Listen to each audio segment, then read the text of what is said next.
बंधुजन, क्या आपने कभी यह सोचा है कि जो सत्य हमें बचपन से बताया गया, वह वास्तव में कितना सत्य है? क्या इतिहास की हर कथा वैसी ही है, जैसी हमने सुनी है? क्या जो राजमहलों में घटा, वह सबके सामने उजागर हो गया? या फिर कुछ ऐसी परतें भी हैं, जिन्हें युगों तक छिपा कर रखा गया? क्योंकि वे परतें सत्ता, प्रेम और धर्म के नाम पर रची गईं एक अदृश्य दीवार थीं। बंधुओं, आज हम जिस रहस्य से पर्दा उठाने जा रहे हैं, वह कोई साधारण बात नहीं। यह उस युग की एक ऐसी कड़वी सच्चाई है, जिसे सुनकर मन विचलित हो उठता है। यह कोई कल्पना नहीं, बल्कि इतिहास का वह गूढ़ पक्ष है, जिसे सुनकर धर्म और संबंधों की परिभाषा ही डगमगाने लगती है। आज हम चर्चा करेंगे उस वीर की, जो महाभारत के युद्ध में अकेले चक्रव्यूह तोड़ने गया, जिसने 7 महारथियों का अकेले सामना किया, जिसकी शौर्य गाथा युगों तक गाई जाती रही। हाँ, अभिमन्यु। परंतु बंधुजन, क्या आपने कभी इस पर विचार किया है कि अभिमन्यु की आंखों में वह अग्नि कहाँ से आई थी? वह क्रोध, वह तेज, वह आत्मबल, क्या यह सब केवल अर्जुन से आया था? या फिर कोई और रक्त उसके भीतर बह रहा था? कोई ऐसा रक्त जो सत्य की खोज में अकेला तपता रहा था? आज हम वही प्रश्न उठाएंगे कि क्या अभिमन्यु अर्जुन का नहीं, बल्कि कर्ण का सगा पुत्र था? क्या वास्तव में कौरवों और पांडवों के मध्य छिपा एक और धागा था? एक ऐसा धागा जो सुभद्रा और कर्ण के बीच पनपी एक गुप्त प्रेम कथा से जन्मा था? क्या श्री कृष्ण ने धर्म की रक्षा के नाम पर इस रहस्य को राजमहल की दीवारों में बंद करवा दिया? और क्या अर्जुन ने जानकर भी मौन धारण कर लिया? क्योंकि उस समय सत्य की नहीं, धर्म की आवश्यकता थी, सत्ता की आवश्यकता थी, राजनीति की आवश्यकता थी। बंधुओं, जब हम महाभारत की कथा पढ़ते हैं, तो हर पात्र के पीछे कोई कथा होती है। पर अभिमन्यु, उसकी कथा हमेशा अधूरी रह गई। न उसका बचपन किसी को झांत, न उसका पूर्ण इतिहास किसी ने जानने की चेष्टा की। बस उसे वीर कहकर भुला दिया गया। पर क्या एक वीर केवल युद्ध भूमि में मरकर पूजनीय बनता है?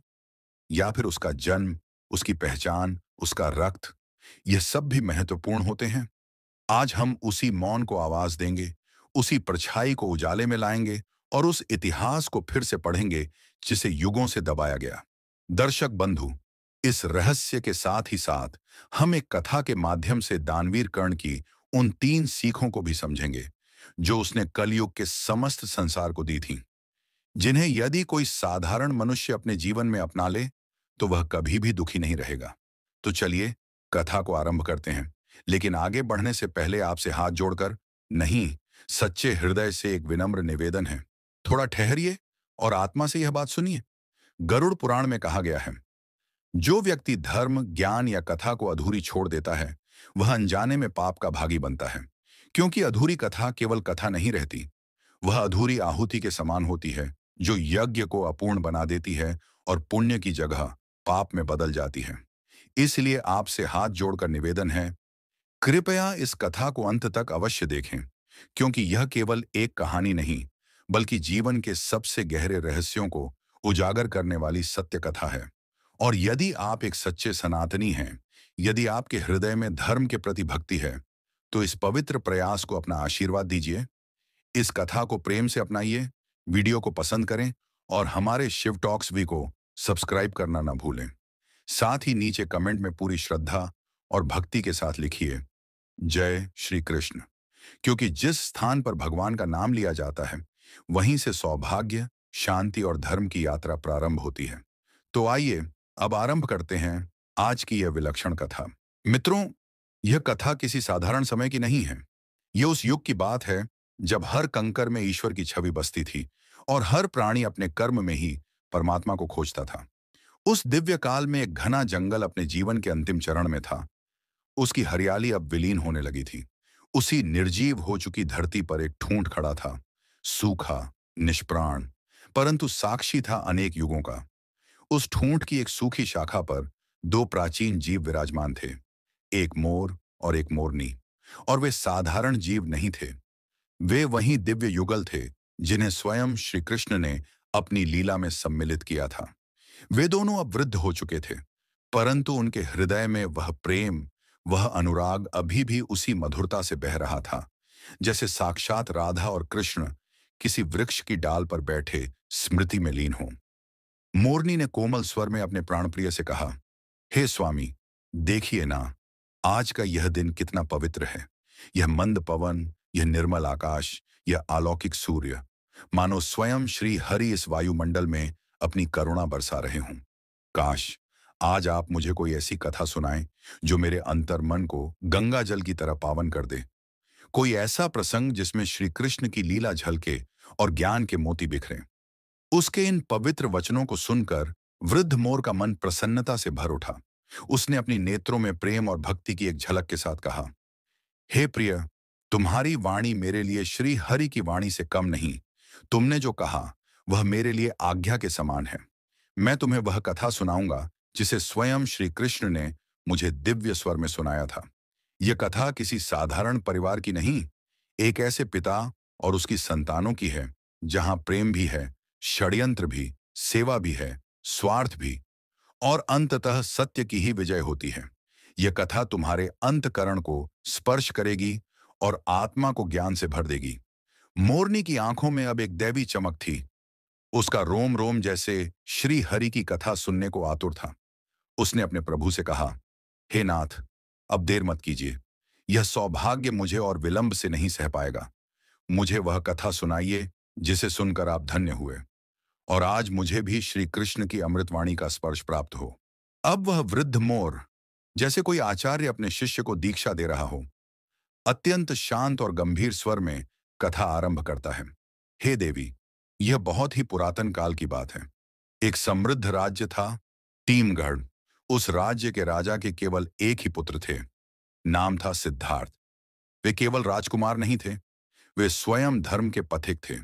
अत्यंत दयालु, तपस्वी मन के और बुद्धिमत्ता में श्री राम की झलक लिए हुए। उन्होंने एक नियम बना रखा था। प्रत्येक रात वे अपना भेष बदलकर नगर में भ्रमण करते थे। साथ में केवल एक विश्वस्त सेवक होता और वे चुपचाप नगर की गलियों से गुजरते। लोगों की पीड़ा, उनकी प्रसन्नता, उनके संघर्ष और उनके आंसू, सब कुछ अपनी आंखों से देखते और फिर मनन करते। यह केवल शासन नहीं था, यह सेवा थी।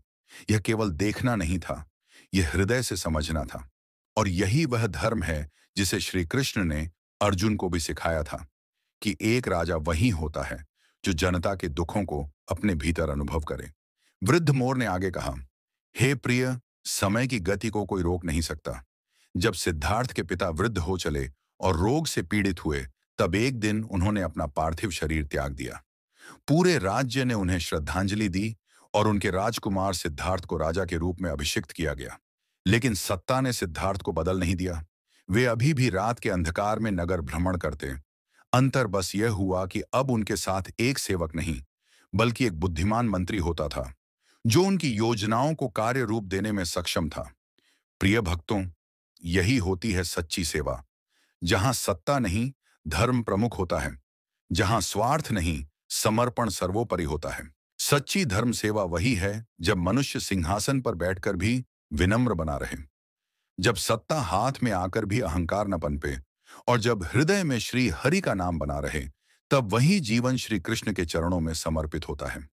मित्रों, यह कथा केवल एक घटना की नहीं, यह उस लीला की बनावट है जिसमें हर संयोग, हर संवाद किसी गहरे उद्देश्य की पूर्ति के लिए होता है। उस रात्रि जब नगर निद्रा में डूबा हुआ था और आकाश में शांति की चादर पसरी थी, तभी राजा सिद्धार्थ अपने प्रिय मंत्री संघ के साथ साधारण भेष में नगर भ्रमण पर निकले हुए थे। यह केवल एक अभ्यास नहीं था, यह राजधर्म की जीवंत अनुभूति थी। चलते चलते वे एक सकरी और साधारण गली में पहुंचे जो नगर के छोर पर स्थित थी। तभी एक घर के भीतर से कुछ स्त्रियों के धीमे स्वर में वार्तालाप करने की मधुर गूंज सुनाई दी। चारों ओर सन्नाटा था, अतः वे दोनों उस घर के द्वार के समीप आकर खड़े हो गए और भीतर की बातों को सुनने लगे। द्वार की एक संकीर्ण दरार से भीतर झांकने पर उन्होंने देखा, तीन रूपवती युवतियां बैठी आपस में वार्तालाप कर रही थीं। उनकी वार्ता इतनी सहज और आत्मीय थी कि प्रतीत होता था मानो वे तीनों सगी बहनें हों। वे अपने सपनों की उड़ान में व्यस्त थीं, जैसे किसी कमल के पुष्प पर बैठी आत्माएं अपने भावी जीवन की कल्पनाओं का पूजन कर रही हों। बड़ी बहन ने मुस्कुराकर कहा, हे बहनों, मुझे तो पकवानों का बड़ा मोह है। मेरी इच्छा है कि मैं ऐसे पुरुष से विवाह करूं जो किसी राजमहल का मुख्य रसोइया हो, जो मेरे लिए दिन रात नए नए व्यंजन बनाए और मैं रानी बनकर स्वाद का सुख लूं। यही मेरे जीवन की पूर्णता होगी। मंजली बहन ने हंसते हुए कहा, हे बहन, तुम्हारा शौक तो बड़ा विचित्र है। मुझे तो सत्ता और शक्ति का आकर्षण है। मेरा मन कहता है कि मेरा विवाह किसी राजमंत्री, सेनापति या नगर के कोतवाल से हो, क्योंकि वही लोग राज्य को चलाते हैं, उसकी रक्षा करते हैं। मैं ऐसी स्त्री बनना चाहती हूं जिसकी छाया सत्ता की चौखट तक पहुंचे। इतनी देर से मौन बैठी छोटी बहन को दोनों ने लक्ष्य किया और पूछा, बहन, तुम तो चुपचाप बैठी हो, कुछ तो बताओ, तुम्हारा क्या सपना है? वह छोटी बहन, जो साधारण वाणी में असाधारण स्वप्नों को जीती थी, गहरी सांस लेकर बोली, मेरे प्रियजनों, मेरा विवाह किसी नौकर या अधिकारी से नहीं हो सकता। मैं तो केवल राजा से विवाह करूंगी, ताकि तुम्हारे पतियों पर मेरा भी आदेश चले। और केवल यही नहीं, मेरा स्वप्न इससे भी आगे का है। मैं ऐसा पुत्र चाहती हूं जो जब हंसे तो उसके मुख से फूल झरे, जब रोए तो उसकी आंखों से मोती टपके, उसके एक ओर के केश सोने जैसे हों और दूसरी ओर चांदी जैसे। यही मेरा संकल्प है। उसके इस अलौकिक और कल्पनातीत स्वप्न को सुनकर दोनों बहनों ने जोर से ठहाका लगाया और उसका उपहास करने लगीं। तू तो सदा पागलों जैसी बातें करती है बहन। ऐसी संतान कभी हुई है क्या? वे उसे यथार्थ में लौट आने की सीख देने लगीं। किंतु मित्रों, वे क्या जानती थीं कि जिसकी कल्पना में भी प्रभु का स्पर्श हो, उसका उपहास करना अपने भाग्य का अपमान करना है। और उस क्षण वहीं द्वार पर राजा सिद्धार्थ और मंत्री खड़े होकर यह सब सुन रहे थे। उस छोटी बहन की वाणी और उसकी दिव्य कल्पना को सुनकर राजा का अंतर्मन हिल गया। उन्होंने मंत्री से धीमे स्वर में कहा, मंत्रीवर, इस घर को भली भांति पहचान लो। कल प्रातः इन तीनों बहनों को आदर सहित दरबार में बुलवाओ। मुझे इनसे कुछ विशेष बात करनी है। कथा यहीं थमती नहीं प्रियजनों, ये वहीं से प्रारंभ होती है जहां विश्वास का अंकुर उगता है। वृद्ध मोर अब मोरनी से कहता है, हे प्रिय, मेरी प्रार्थना है कि इस कथा को जो भी भक्त सुन रहा है, उनके जीवन में श्री हरि की कृपा बनी रहे, उनके जीवन के सब दुख हर लिए जाएं। मित्रों, यदि आप भी इस अमृत कथा को हृदय से सुन रहे हैं, तो कमेंट में जय श्री राधे कृष्ण अवश्य लिखें। और जैसा गरुड़ पुराण जैसे दिव्य ग्रंथ में कहा गया है, जो कथा अधूरी छोड़ दी जाती है, वह पुण्य नहीं, अपूर्णता कहलाती है। अतः आप सभी से निवेदन है कि इस कथा को अंत तक सुनें। अब आइए पुनः उस दिव्य कथा में प्रवेश करते हैं। अगले ही दिन राजा के आदेश का पालन करते हुए मंत्री ने उन तीनों बहनों को सम्मान सहित राजदरबार में बुला लिया। मित्रों, लीला की यह गढ़ रचना आगे बढ़ती है। राजा सिद्धार्थ जब उन तीनों बहनों को दरबार में आते देखता है, तो उसका हृदय उस सबसे छोटी बहन की रूप शोभा को देखकर ठहर सा जाता है, जैसे स्वयं लक्ष्मी स्वरूपा उसके समक्ष आ गई हो। उस अनुपम रूपवती की सादगी और तेजविता ने राजा को आकर्षित कर लिया।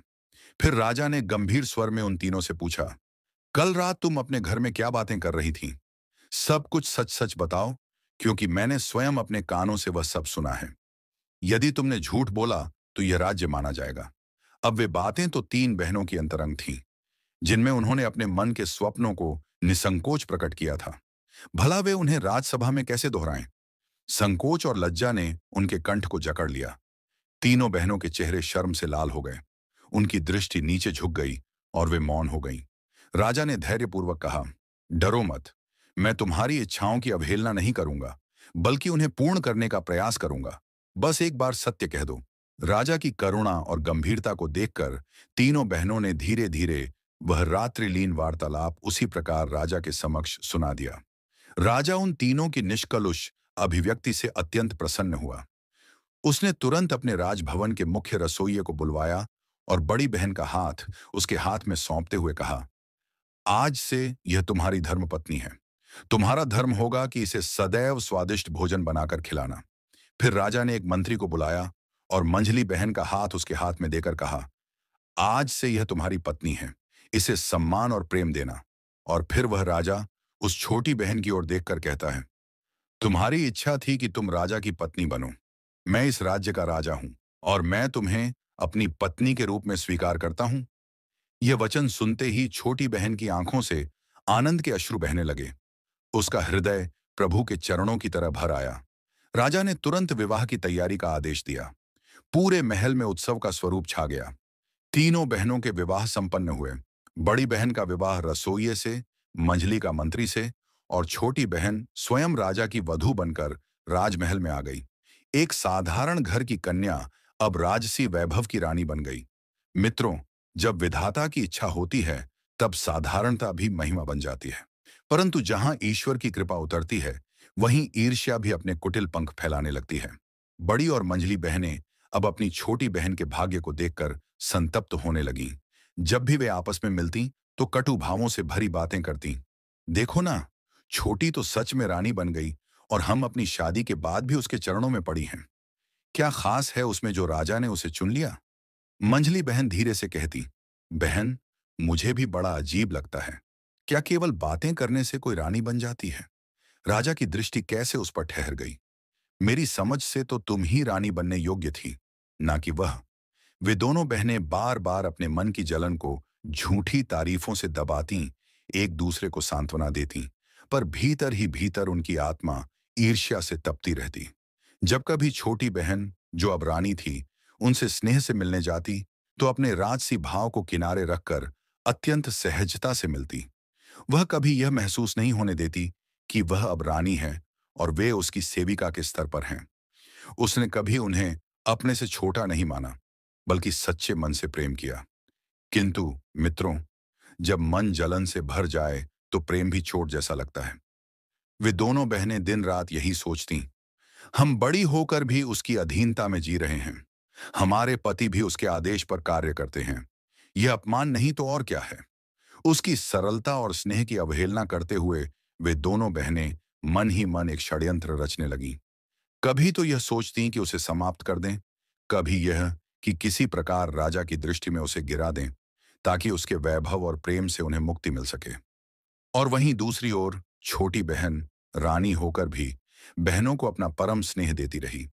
वह जानती थी कि राजमहल की ऊंचाई केवल सिंहासन से नहीं, रिश्तों की मिठास से स्थिर होती है।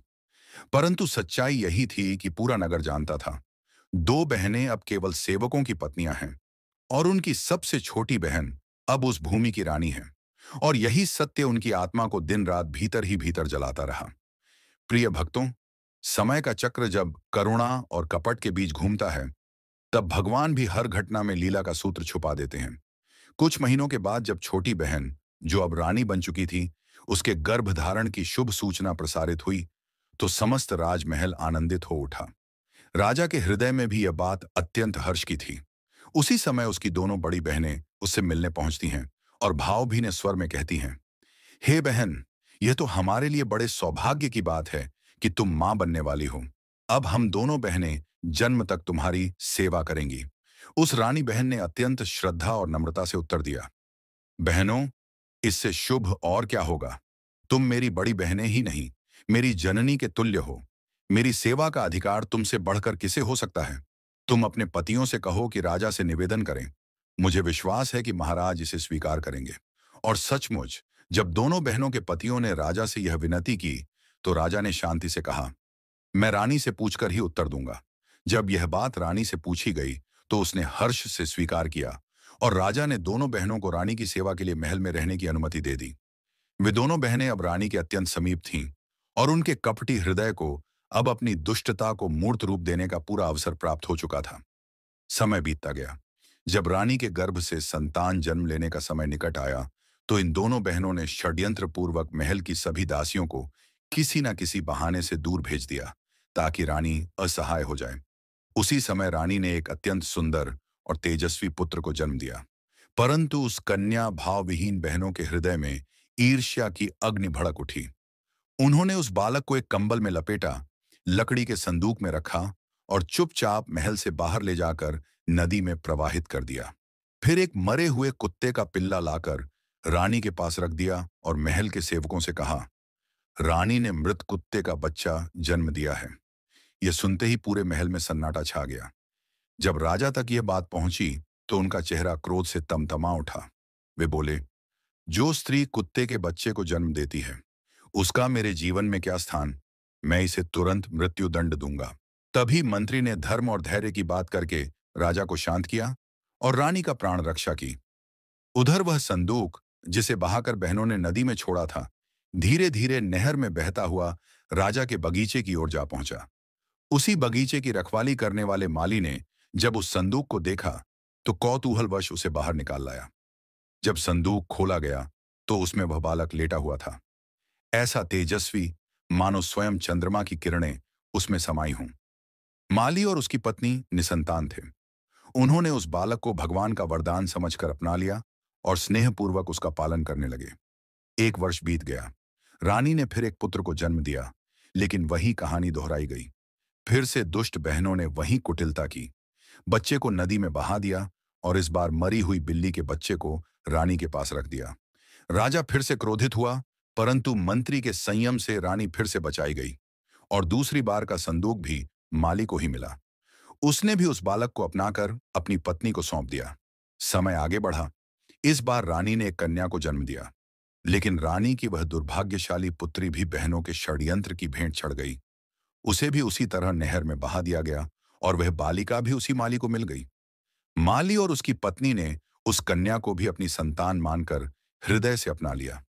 इस प्रकार भगवान की लीला, जो न्याय और अधर्म के बीच संतुलन बनाकर चलती है, ने यह दिखाया कि सच्चा मातृत्व, सच्चा पिता रक्त के नहीं, करुणा के बंधन से जुड़ता है और जिनका हृदय निष्कलंक होता है, उनके हाथों में ही ईश्वर अपनी सबसे कीमती संतानें सौंपता है।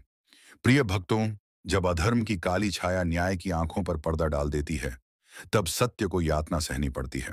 जब तक तुम नहीं बताओगी, हम यहां से उठेंगे नहीं। बहन ने देखा कि वे जानने के लिए आग्रह कर रहे हैं, तब नम्रता से बोली, मैं इसलिए नहीं बता रही थी कि कहीं तुम चिंता में ना पड़ जाओ, पर अब जब तुम जिद करते हो तो सुनो। ये महल हमारे पिता ने हमारे लिए बनवाया था और मैंने अपनी बुद्धि से इसकी सजावट में कोई कसर नहीं छोड़ी। फिर भी आज मुझे ऐसा प्रतीत हुआ कि इस स्थान में 3 दिव्य वस्तुओं की कमी है। यदि वे मिल जाएं, तो यह स्थान स्वर्ग से भी सुंदर बन जाएगा। राजकुमारों ने श्रद्धा से पूछा, वह 3 वस्तुएं क्या हैं बहन? कृपा करके बताओ। कन्या बोली, एक तो वह बुलबुल जो मनुष्यों की भांति बोलती है और जिसका गान सुनकर हजारों पक्षी उसके साथ सुर में सुर मिलाते हैं। दूसरी वस्तु वह वृक्ष जिसके पत्तों की आपसी रगड़ से दिव्य संगीत उत्पन्न होता है। और तीसरी वस्तु वह सुनहरा जल जिसकी एक बूंद किसी भी पात्र में डाल देने पर वह पात्र स्वयं भर जाता है और उसमें से झरना फूट पड़ता है जो निरंतर बहता है। राजकुमारों ने उत्तर दिया, बहन, यदि तुम हमें यह बता दो कि ये वस्तुएं किस दिशा में मिलेंगी, तो हम तुम्हारे लिए उन्हें लाने का प्रयास अवश्य करेंगे। तब कन्या ने उस वृद्धा की कही हर एक बात अपने भाइयों को बता दी। अगले दिन बड़े राजकुमार ने संकल्प पूर्वक अस्त्र शस्त्र धारण किए, घोड़े पर सवार होकर निकल पड़ा। बहन यह देखकर रोने लगी और बोली, भैया, मैं कितनी निर्दयी हूं जो अपने मनोरथ के लिए तुम्हें संकट में डाल रही हूं। मेरी मांग व्यर्थ है। मैं अब इन वस्तुओं की कभी चर्चा भी नहीं करूंगी। कृपया मत जाओ।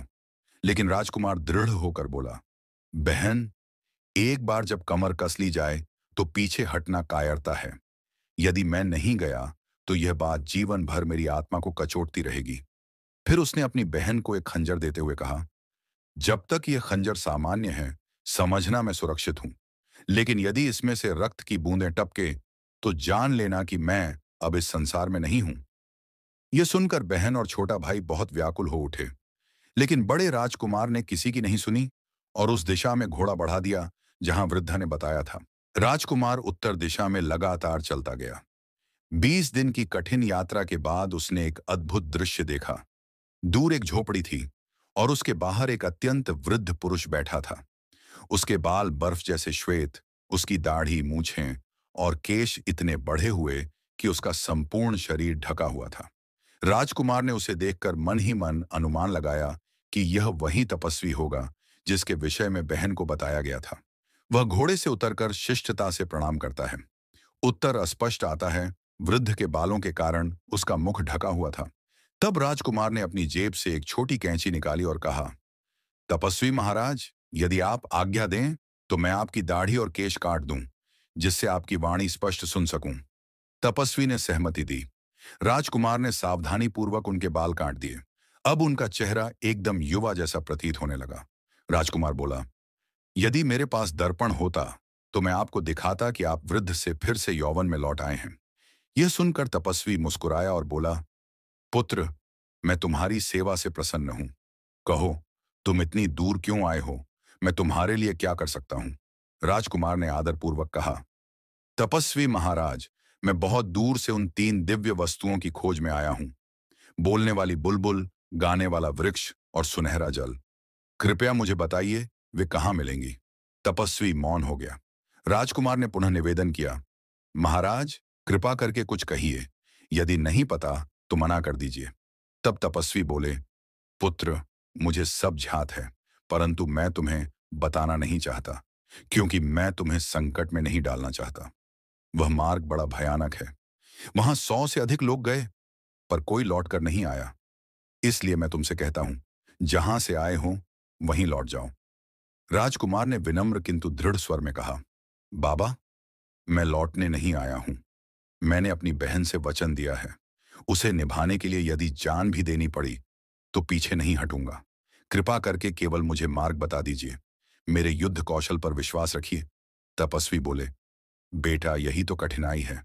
तुम्हारे शत्रु सामने से नहीं, छिपकर वार करेंगे। तुम बहादुर हो, परंतु यह मार्ग तप, भक्ति और बलिदान का है, युद्ध का नहीं।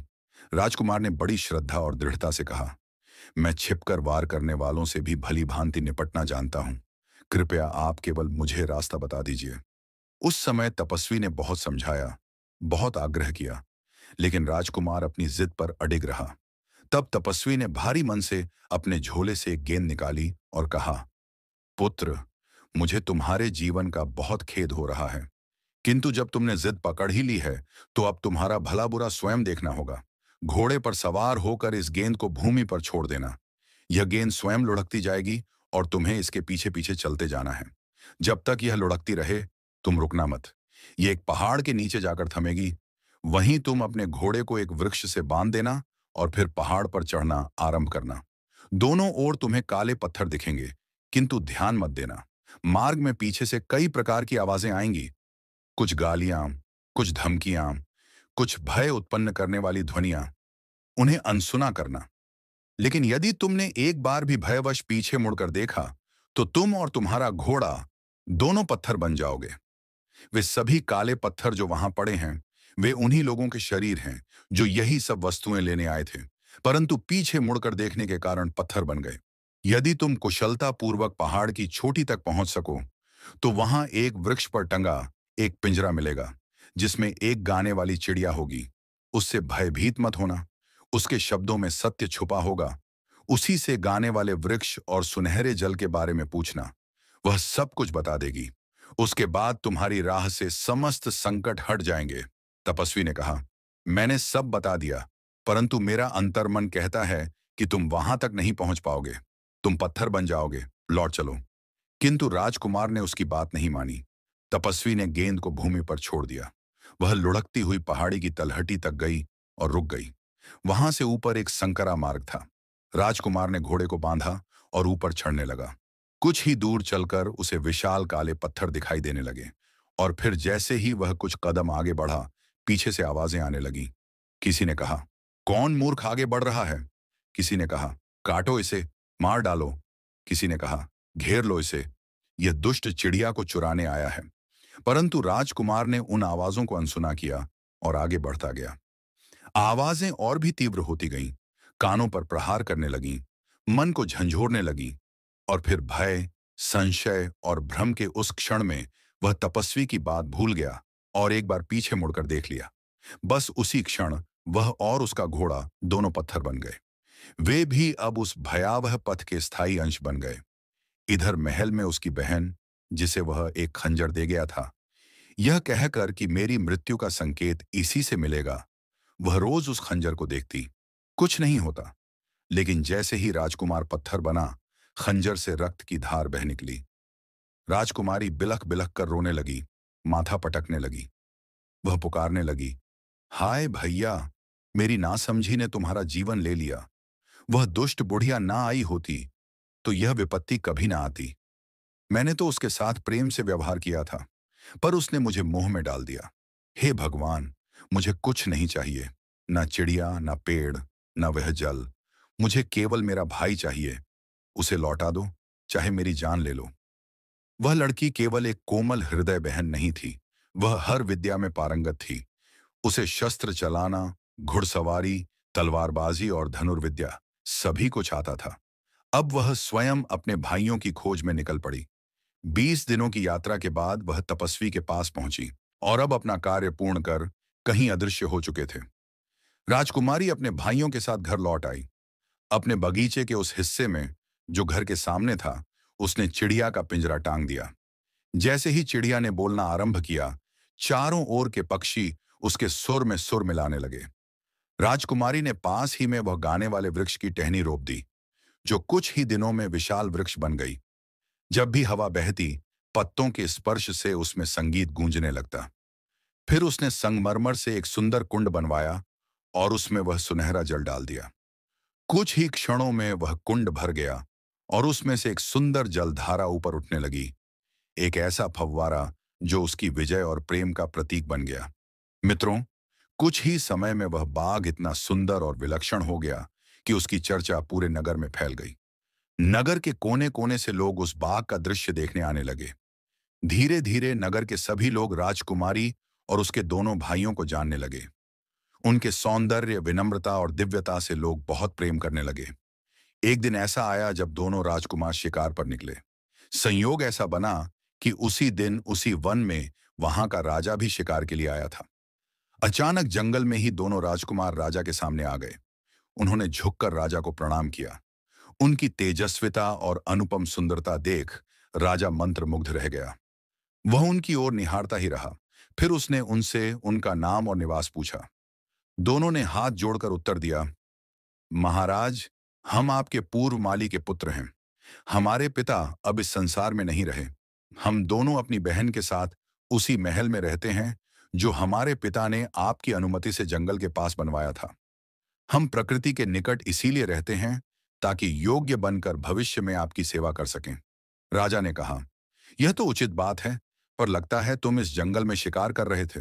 क्या तुम्हें पता नहीं कि यह राजसी शिकारगाह है और यहाँ किसी को शिकार करने की अनुमति नहीं?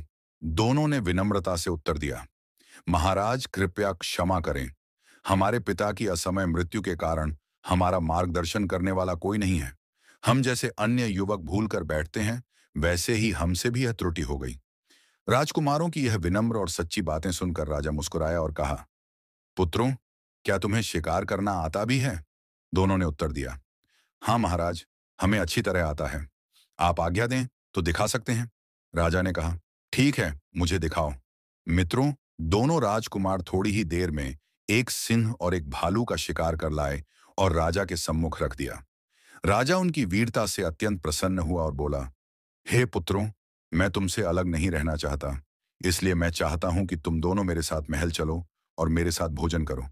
राजकुमारों ने झुककर कहा, महाराज, हम अभी आपके साथ नहीं चल सकते। यह हमारी उद्दंडता नहीं, हमारी परंपरा है, इसलिए क्षमा करें। राजा ने आश्चर्य से पूछा, क्यों नहीं चल सकते? उन्होंने कहा, हमारी एक बहन है। हम तीनों कोई भी निर्णय मिलकर करते हैं। यदि वह अनुमति दे तो हम अवश्य पधारेंगे। राजा ने कहा, इस बात से मुझे बड़ी प्रसन्नता हुई कि तुम भाई बहन परस्पर सलाह से कार्य करते हो। जाओ, आज अपनी बहन से पूछ लो और कल इसी स्थान पर हमसे मिलना। दोनों राजकुमार राजा से अनुमति लेकर घर लौट आए, लेकिन घर आकर वे यह महत्वपूर्ण बात अपनी बहन से कहना भूल गए कि राजा ने उन्हें आमंत्रित किया था। अगले दिन जब वे पुनः शिकार पर गए तो राजा ने पूछा, क्या तुमने अपनी बहन से अनुमति ली? राजा के प्रश्न पर वे घबरा गए और एक दूसरे की ओर देखने लगे। उन्होंने स्वीकार किया, महाराज, हमसे भूल हो गई। हम यह बात अपनी बहन को बताना भूल गए। राजा ने सहजता से कहा, कोई बात नहीं, आज नहीं तो कल पूछ लेना। दोनों घर लौटे और अपनी बहन से बोले, बहन, आज जब हम शिकार खेलने गए तो हमें वहां के राजा मिले और उन्होंने हमें भोजन पर आमंत्रित किया है। राजकुमारी ने मुस्कुराते हुए कहा, यह तो तुम्हारा सौभाग्य है, पर रुको। राजा, योगी, अग्नि, जल, इनकी उल्टी रीत, इनसे सावधान रहना चाहिए। मुझे थोड़ा समय दो। पहले मैं बोलने वाली चिड़िया से पूछ लूं कि राजा का आमंत्रण स्वीकार करना उचित है या नहीं। राजकुमारी तुरंत चिड़िया का पिंजरा लेकर अपने कक्ष में आई और बोली, चिड़िया रानी, तुम सब जानती हो, तुमसे कुछ भी छुपा नहीं है और तुम्हारी सलाह सदैव सही होती है। मुझे बताओ, मेरे भाइयों को राजा ने निमंत्रण दिया है, क्या उन्हें जाना चाहिए? चिड़िया ने उत्तर दिया, मालकिन, तुम्हारे भाइयों को अवश्य जाना चाहिए। राजा समस्त प्रजा का स्वामी होता है और उसका मेहमान बनने में कोई दोष नहीं है। वे प्रेम पूर्वक जाएं, परंतु जाते समय राजा को भी अपने घर भोजन का निमंत्रण देकर आएं। राजकुमारी ने एक और प्रश्न किया, यदि राजा हमारे घर आए तो क्या मुझे उसके सामने आना चाहिए? चिड़िया ने कहा, इसमें कोई संकोच नहीं होना चाहिए। राजा अपनी प्रजा के लिए पिता तुल्य होता है और पिता के सामने उपस्थित होने में कोई झिझक नहीं होनी चाहिए। मित्रों, जब चिड़िया से सब कुछ जान लिया गया, तब राजकुमारी ने श्रद्धा भाव से अपने दोनों भाइयों को राजा के निमंत्रण पर जाने का आदेश दे दिया। अगले दिन दोनों भाई उस पवित्र वन में जाकर राजा से मिलते हैं और अत्यंत विनम्रता से कहते हैं, महाराज, हम आपके अमूल्य निमंत्रण को विनयपूर्वक स्वीकार करते हैं, किंतु एक शर्त पर, जब आप भी हमारी ओर से आने के निमंत्रण को स्वीकार करेंगे। राजा इस सरल प्रेम से भरे प्रस्ताव को सहर्ष स्वीकार कर लेते हैं। राजा दोनों राजकुमारों को अपने महल में आमंत्रित करता है और उनके स्वागत सत्कार में कोई कसर नहीं छोड़ता। इतने आत्मीय और भव्य आतिथ्य से कुछ दरबारी ईर्ष्या से भर जाते हैं। वे सोचते हैं, आखिर इन अपरिचित युवकों के प्रति राजा इतना दयालु क्यों है? राजमहल के कर्मचारियों के मन में भी यह प्रश्न उठता है, इन अनजाने राजकुमारों का ऐसा सत्कार क्यों हो रहा है? लेकिन जब वे दोनों राजकुमारों की शालीनता, तेजस्विता और मधुर व्यवहार को देखते हैं, तो उनके मन भी उन पर मोहित हो जाते हैं। वे सोचते हैं, यदि वह रानी जिसे राजा ने कभी कैद कर लिया था, उसके गर्भ से संतान उत्पन्न होती, तो संभवतः वे भी इतने ही योग्य और सुंदर होते।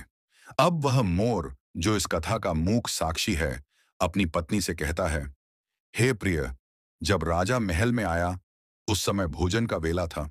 सोने के पात्रों में भोजन परोसा गया और राजा ने उन दोनों राजकुमारों को सादर भोजन के लिए आमंत्रित किया। दोनों राजकुमार अत्यंत मर्यादित और विनीत थे। राजा ने उन्हें अनेक प्रकार से परखा, किंतु वे हर कसौटी पर खरे उतरे। राजा के मन में यह भाव उठने लगा कि काश यह वीर, बुद्धिमान और तेजस्वी कुमार उसी के पुत्र होते। राजा अब उनसे और भी अधिक आकर्षित हो गया। भोजन उपरांत राजा उन्हें अपने कक्ष में ले जाकर लंबे समय तक वार्ता करता रहा। उनके विचार सुनकर उसका हृदय संतोष और प्रेम से भर गया। फिर राजा ने संगीत और नृत्य की व्यवस्था की।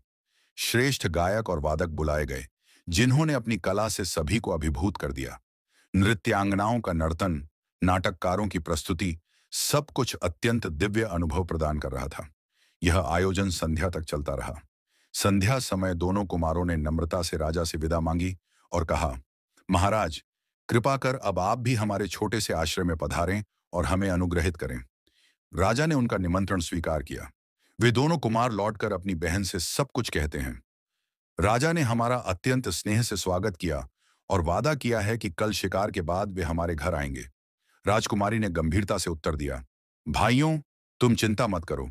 मैं अपनी प्यारी चिड़िया से परामर्श करके समस्त प्रबंध करूंगी। फिर वह चिड़िया का पिंजरा लेकर एकांत में जाती है और सारी बात बताती है। चिड़िया प्रसन्न होकर कहती है, मालकिन, यह तो तुम्हारा सौभाग्य है। राजा का स्वागत विशेष और श्रद्धा से होना चाहिए। मेरा सुझाव है, खीर बनाओ और उसमें मोतियों की सजावट करो। राजकुमारी चौंक जाती है, यह कैसी खीर? मोती तो हंस खाते हैं, क्या राजा भी खाएंगे? और फिर पूछती है, इतने मोती कहां से लाऊंगी? चिड़िया कहती है, पूर्व दिशा में जो वृक्ष है, उसकी जड़ में खुदाई कराओ। वहां तुम्हें मोतियों से भरा एक स्वर्ण पात्र मिलेगा। राजकुमारी दो सेवकों को साथ लेकर वृक्ष की जड़ खुदवाती है और वहां सचमुच एक संदूक पाती है, जिसमें सुंदर आभूषण और विविध रंगों के मोती भरे होते हैं। वह अत्यंत आनंदित होती है और अब चिड़िया पर उसका विश्वास संपूर्ण हो जाता है। और यह सुंदर कन्या तुम्हारी अपनी बेटी है। तुम्हारी निर्दोष रानी आज भी तुम्हारे दिए हुए अन्याय की सजा पिंजरे में बंद एक जीवन की भांति भुगत रही है। राजा के नेत्रों से अश्रुधारा बहने लगी। उसने कांपते हुए उन तीनों को देखा। अब उसे उनके चेहरों में अपनी ही छवि स्पष्ट दिखने लगी थी। वह बोला, हे देवी पक्षी, तूने मुझ अंधे को ज्योति दी। तूने मुझे मेरे बच्चों से मिलवाया, मेरी रानी का निष्कलंक होना सिद्ध किया। राजा ने अपने बच्चों को गले से लगाया। चारों ओर प्रेम, करुणा और पश्चाताप की गंगा बहने लगी। वह क्षण मानो युगों का प्रायश्चित था। राजा ने भोजन कराया, संवाद किया और फिर बोला, कल मैं लौटूंगा, पर अकेला नहीं, तुम्हारी माता को साथ लाने के लिए। कल तुम स्वयं उसकी अगवानी करना। महल लौटकर राजा ने अपने मंत्री को बुलाया और उसकी बुद्धिमत्ता की प्रशंसा की। उसने बताया कि कैसे उसकी सजगता से रानी की जान बची। फिर उसने अपनी दोनों दुष्ट रानियों के पापों को उजागर किया और आदेश दिया कि उन्हें वैसी ही सजा दी जाए जैसी कभी निर्दोष रानी को दी गई थी। मंत्री ने राजा के आदेश का पालन करते हुए उन दोनों को बंदी बना लिया। किंतु राजा ने कहा, मुझे पहले अपना सबसे बड़ा पाप धोना है। मुझे अपनी रानी को उस अंधकार से निकालना है जिसमें मैंने उसे खुद धकेला था। और उसी क्षण वह राजा नहीं रहा। वह पश्चाताप में डूबा हुआ एक पिता, एक पति और एक प्रायश्चितकर्ता आत्मा बन गया। एक ऐसा मनुष्य जो अंततः सत्य के सम्मुख नतमस्तक हो गया। राजा ने अपने तीनों बच्चों को अपने पास बुलाया। उनकी आंखों में देखकर वह बोले, पुत्रों, पुत्री, आज तुम्हें मेरे साथ उस स्थान पर चलना है जहां तुम्हारी मां वर्षों से प्रतीक्षा कर रही है। पर वहां जो दृश्य तुम देखोगे वह तुम्हारे धैर्य की परीक्षा लेगा, इसलिए संयम रखना। तीनों बच्चे पिता के साथ चल दिए। एक तरफ मां से मिलने की उत्कंठा थी, तो दूसरी तरफ एक अनजाना भय मन में कांप रहा था। जब वे उस चौराहे पर पहुंचे तो वहां लोगों की भीड़ के बीच लोहे का जंग लगा पिंजरा खड़ा था। उस अपमानजनक पिंजरे में एक स्त्री कोने में सिमटी हुई बैठी थी। कभी राजमहल की रानी रही, वह स्त्री अब चिथड़ों में लिपटी थी। उसके सुंदर केश अब धूल में लिपटकर जटाएं बन चुके थे। उसका चांद सा मुखड़ा आंसुओं और अपमान की रेखाओं से मलिन हो गया था। आंखें खुली थीं, लेकिन उनमें कोई भाव नहीं था। वह शून्य में ताकती एक ऐसी काया थी जिसे न दिन का भान था न रात का। यह दृश्य देखते ही तीनों बच्चों की आंखों से अश्रुधारा बह चली। राजकुमारी तो फूट फूट कर रो पड़ी। राजा के हृदय में मानो किसी ने पीड़ा की मुट्ठी कस दी हो। वह कांपते कदमों से पिंजरे के पास गया और अपने हाथों से उसका जंग लगा भारी ताला खोला। दरवाजे की कराह भरी ध्वनि के साथ पिंजरा खुला। राजा भीतर गया और रानी के समक्ष घुटनों के बल गिर पड़ा। उसने रानी के धूल से भरे चरण पकड़ लिए और एक अबोध बालक की तरह फूट फूट कर रोते हुए कहा, रानी, मुझे क्षमा कर दो। मैं तुम्हारा अपराधी हूं। मैंने तुम्हारी नहीं, झूठे शब्दों की बातों पर विश्वास किया। मैंने अपनी दुनिया अपने ही हाथों से उजाड़ दी। हे प्रिय, मेरी ओर देखो, मैं तुम्हारा सिद्धार्थ हूं। रानी ने धीरे धीरे अपनी निर्जीव दृष्टि उठाकर उसकी ओर देखा, लेकिन उसमें कोई पहचान नहीं थी। वर्षों का अपमान, अकेलापन और पीड़ा उसकी चेतना को हर चुके थे।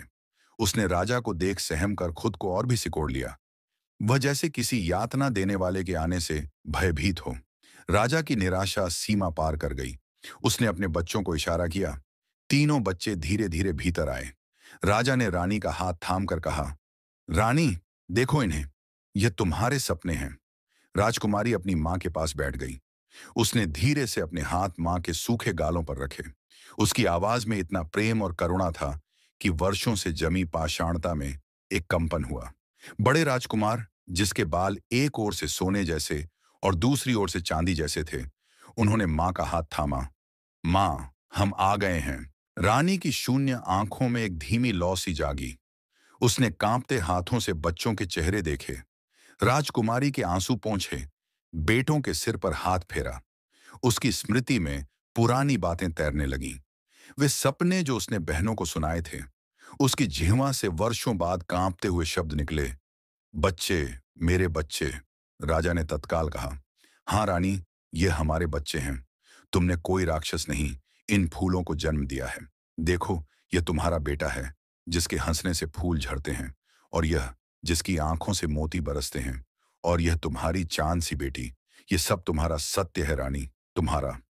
यह सुनते ही रानी की आंखों से जैसे वर्षों का दर्द, अपमान और संताप एक साथ बह निकले। वह बच्चों से लिपट गई, उन्हें चूमने लगी, जैसे कोई मृतप्राय पौधा अमृत पा गया हो। उसके जीवन में नया प्रभात हुआ। जब उसकी आत्मा थोड़ी शांत हुई, तो उसने भरी आंखों से राजा की ओर देखा। उसकी वाणी अब स्थिर थी। स्वामी, मैंने आपको अपने प्राणों से अधिक प्रेम किया, पर आपने मेरी आंखों की सच्चाई पर नहीं, झूठे षड्यंत्रों पर विश्वास किया।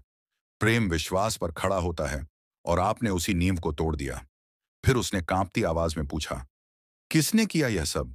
हमारी खुशियों का शत्रु कौन था? राजा ने सिर झुकाकर कहा, रानी, तुम्हारी अपनी बहनें? रानी को यह सुनकर आघात लगा। वह अवाक रह गई। मेरी बहनें? नहीं, वे ऐसा नहीं कर सकती। उसके भीतर एक और वज्रपात हुआ। जिनसे उसने स्नेह किया, उन्होंने ही उसके विश्वास का चीरहरण किया।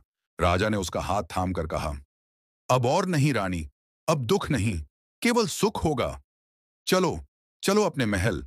तुम्हारा सिंहासन, तुम्हारा सम्मान और तुम्हारे बच्चे सब तुम्हारी प्रतीक्षा कर रहे हैं।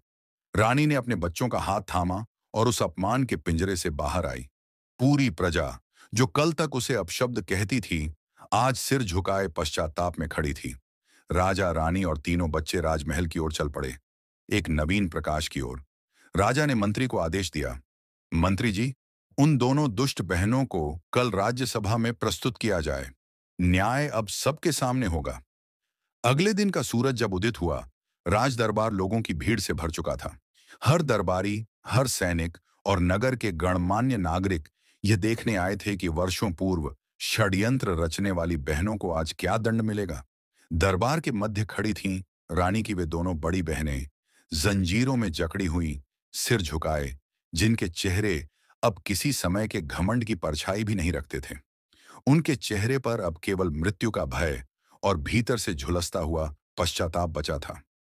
राजा सिद्धार्थ सिंहासन पर विराजमान थे। उनका मुख कठोर था, क्रोध और धर्म की लौ में तपता हुआ। उन्होंने अपने तेजस्वी स्वर में कहा, इन दो स्त्रियों ने केवल अपनी बहन से नहीं, बल्कि राज्य, वंश और न्याय से विश्वासघात किया है। ईर्ष्या की ज्वाला में इन्होंने 3 मासूम बच्चों को मिटाने का प्रयत्न किया और एक निरपराध स्त्री को अपमान और पीड़ा की आग में वर्षों तक झोंक दिया। इस अपराध की केवल एक ही सजा है, मृत्यु। इन्हें उसी चौराहे पर फांसी दी जाए जहां इनकी बहन को पिंजरे में अपमानित खड़ा देखा गया था। पूरा दरबार स्तब्ध हो गया। तभी एक कोमल पर दृढ़ स्वर उभरा, रुकिए महाराज। सबकी आंखें उस आवाज की ओर मुड़ी। वह रानी थी, अपनी तीनों संतानों के साथ धीरे धीरे सिंहासन की ओर बढ़ती हुई। उसकी चाल में अपूर्व शांति और गरिमा थी। वह अपनी बहनों के सामने जा खड़ी हुई। जंजीरों में बंधी वे दोनों बहनें रानी को देखकर कांप गईं। वे उसकी आंखों में आंख मिलाने का साहस नहीं कर पा रही थीं। रानी ने एक गहरी सांस ली। उसकी आवाज में वर्षों की तपन थी। बहन, मैंने तो तुम्हें मां का स्थान दिया था, तुम्हें अपना सहारा समझा, सम्मान दिया, स्नेह दिया, लेकिन तुमने मेरी पीठ में खंजर घोंप दिया। क्या मेरा रानी बनना इतना असहनीय था कि तुम मेरी और मेरे बच्चों की मृत्यु की कामना करने लगी? जब मैं तुम्हें गले लगाती थी, क्या वह प्रेम तुम्हें महसूस नहीं हुआ? क्या ईर्ष्या ने तुम्हें इतना अंधा कर दिया कि रिश्तों की सारी गरिमा राख हो गई? उसकी बातें दोनों बहनों की आत्मा को बाणों की तरह बेध रही थीं। अब वे खुद को रोक ना सकीं। दोनों बहनें उसकी चरणों में गिर पड़ीं और बिलख बिलख कर रोने लगीं। बड़ी बहन कहने लगी, हमें क्षमा कर दे छोटी, हम अपने अपराध के योग्य नहीं हैं। जब तुम्हें रानी के रूप में देखा और स्वयं को दासी के समान, तो हमारे भीतर विष भर गया। हम पागल हो गई थीं। हमें मर जाना चाहिए। रानी की आंखों से भी आंसू बहने लगे। उसने उन्हें उठाया और राजा की ओर देखकर कहा, महाराज, मैं आपसे एक याचना करती हूं। राजा ने कहा, रानी, तुम जो कहोगी वैसा ही होगा, लेकिन इन अपराधियों के लिए क्षमा मत मांगना। रानी का स्वर शांत था। यदि आज मैं भी वही करूं जो इन्होंने मेरे साथ किया, तो मेरे और इनके बीच क्या अंतर रह जाएगा? प्रतिशोध की अग्नि एक को नहीं, दोनों को जलाती है। मृत्यु से बड़ी सजा है अपने पापों का बोझ लेकर जीवन जीना। इन्हें मृत्युदंड देने से मेरी आत्मा को शांति नहीं मिलेगी, केवल और विष खुलेगा। फिर उसने अपनी बहनों की ओर देखकर कहा, मैं तुम्हें क्षमा करती हूं, पर यह क्षमा तुम्हारे कर्मों के फल को नहीं मिटाती। महाराज, मैं प्रार्थना करती हूं कि इन्हें राज्य की सीमा पर स्थित किसी दूरस्थ आश्रम भेज दिया जाए, जहां यह दीन दुखियों की सेवा करें और जीवन भर अपने पापों का प्रायश्चित करें। यही सच्ची सजा होगी। पूरे दरबार में मौन व्याप्त हो गया। रानी की वाणी में करुणा भी थी और धर्म की गूंज भी। राजा उसकी बात सुनकर अपने स्थान से उठ खड़े हुए। उनकी आंखों में प्रेम और श्रद्धा की अश्रुधारा उमड़ आई। उन्होंने आदेश दिया, मेरी रानी की इच्छा ही अब राज्य की आज्ञा है। इन दोनों को उसी क्षमा और उसी तपस्या के पथ पर भेजा जाए। दोनों बहनें कांपते हुए रो रही थीं। उनमें से एक ने कहा, तू सचमुच रानी है, केवल राज्य की नहीं, हृदयों की भी। मोर ने यह कथा सुनाते हुए कहा, हे प्रिय, रानी ने अपने शत्रुओं को क्षमा करके स्वयं को महान बना लिया। अब परिवार एक हो चुका था और राज्य में फिर से प्रेम, आनंद और प्रकाश लौट आया। रानी की हर पीड़ा, हर अंधकार अब पीछे छूट गया था। उसका जीवन अब करुणा और प्रेम की धारा में बहने लगा था। मोरनी की आंखें नम हो गईं। वह बोली, स्वामी, यह कथा मन को छू गई। क्षमा से बड़ा कोई धर्म नहीं। मोर ने प्रेम से उसकी आंखों में झांका और कहा, हाँ प्रिय, यही इस कथा का सार है। आज परमात्मा ने फिर से सबको मिला दिया, बल्कि महायोद्धाओं को घायल करता है, पीछे हटने को विवश करता है। क्या यह सामर्थ्य किसी सामान्य राजकुमार के भीतर आ सकती है, या फिर यह उस रथी की विरासत है जिसने कभी सूर्य को चुनौती दी थी? महाभारत के कुछ गूढ़ प्रसंगों और विद्वानों की विशिष्ट व्याख्याओं में एक संकेत बार बार मिलता है कि सुभद्रा और कर्ण के बीच किसी समय एक आत्मिक संबंध पनपा था। यह वह समय था जब राजनीति, प्रेम और धर्म के बीच एक सूक्ष्म रेखा खींच चुकी थी। श्री कृष्ण की बहन सुभद्रा, जिनका सौंदर्य, शील और बुद्धि अद्वितीय मानी जाती थी, उस समय अविवाहित थी। कर्ण, जो स्वयं महारथी, दानी और तपस्वी थे, उन्हें जब सुभद्रा का सानिध्य मिला तो दोनों के बीच एक आत्मिक आकर्षण उत्पन्न हुआ। कुछ प्राचीन कथाएं संकेत देती हैं कि दोनों के बीच प्रेम हुआ और उस प्रेम की परिणति शारीरिक नहीं, आत्मिक थी। परंतु समय की गति ने सब कुछ बदल दिया। जब यह बात श्री कृष्ण को झा हुई तो उन्होंने स्थिति को समझते हुए सुभद्रा को तत्काल हस्तिनापुर भेज दिया। वहीं उनका विवाह अर्जुन से करवा दिया गया। यह विवाह राजनीतिक दृष्टि से आवश्यक था, क्योंकि पांचाल, मथुरा और पांडवों का गठबंधन एक शक्तिशाली मोर्चा था। लेकिन इसी के साथ एक रहस्य दबा दिया गया। सुभद्रा उस समय गर्भवती थी और उस गर्भ में जो बालक था वह अर्जुन का नहीं, कर्ण का पुत्र था। बंधु इस कथन को केवल कल्पना ना समझें। सोचिए, अभिमन्यु का स्वभाव, उसकी गति, उसकी प्रतिभा, सब कुछ कर्ण से मेल खाता है। अभिमन्यु के मुख पर जो तेज था वह अर्जुन के तेज से भिन्न था। उसकी आंखों में जो आग थी वह कर्ण की तरह ढकती थी। वह जो न्यायप्रियता, जो तपस्या, जो धैर्य अभिमन्यु में दिखा, वह कर्ण की वंश परंपरा का ही परिणाम हो सकता है। आप यह भी सोचिए, जब अभिमन्यु युद्ध भूमि में गया तो अर्जुन वहां उपस्थित नहीं थे। श्री कृष्ण ने सब कुछ जानते हुए भी उसे चक्रव्यूह में जाने दिया। क्यों? क्या यह नियति की कोई पूर्व नियोजित लीला थी? क्या कृष्ण स्वयं जानते थे कि यह बालक उनका भांजा नहीं, बल्कि कर्ण का पुत्र है, और उसे वह सम्मान देना आवश्यक है जो उसे इस समाज ने नहीं दिया? महाभारत की व्याख्याओं में एक और संकेत मिलता है। जब कर्ण ने पहली बार अभिमन्यु को देखा तो उसके हृदय में एक विचित्र कंपन हुआ। वह युद्ध की तैयारी में था, पर उसकी दृष्टि कुछ क्षणों के लिए स्थिर हो गई, जैसे किसी भूले बिसरे रिश्ते की स्मृति जाग गई हो।